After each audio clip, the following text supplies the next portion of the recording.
As for the victim, Sergeant Ramirez leaves behind a wife and 2 young children, and Deputy Lindsey has a family who is mourning him as well. Joining me now is Deputy Lindsey's cousin. They were very close, Katina Black. Katina, first of all, I am so sorry for your loss. I know that he was like a brother to you. And I think the most important thing here is that we want to remember him and what he wanted to do with his life. Tell us about him, Katina. You know, we come from such good stock. We come from a family that believes in service and giving to others and in protecting anyone around you. And that's just, he was always that kid. He was always that guy.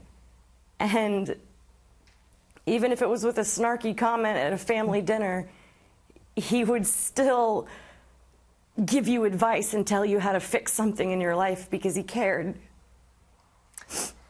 I can't imagine the shock of this. You know, it's one thing if someone is, you know, killed in a shootout or he's, you know, on the scene of a crime and you all, you know, he entered this knowing that that was a possibility. He obviously was incredibly courageous and brave to take this work on in the first place. But, you know, it's such a senseless, horrible crime, and you know we may not know the motive, but you know what are your thoughts on how this played out, and you know what he would want people to remember him for in the work that he wanted to do?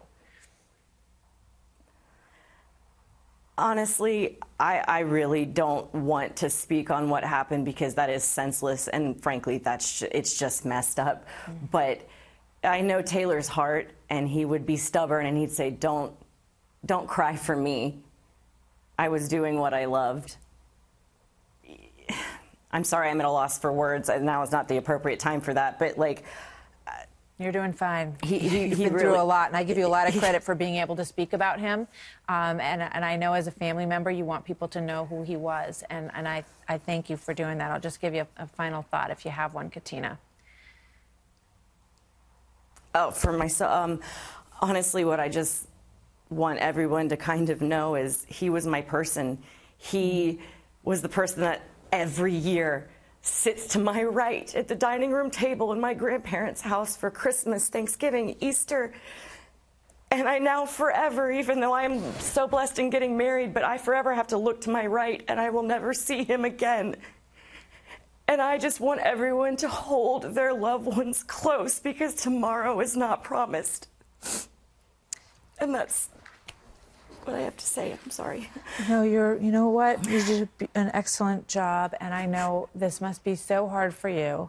And I thank you for speaking with us. And I do think it's important to remember these police officers who die in the light of duty and to know who they are. And I thank you very much for doing that for us tonight, Katina. God bless you. And I thank you for giving me the time and the platform. Absolutely.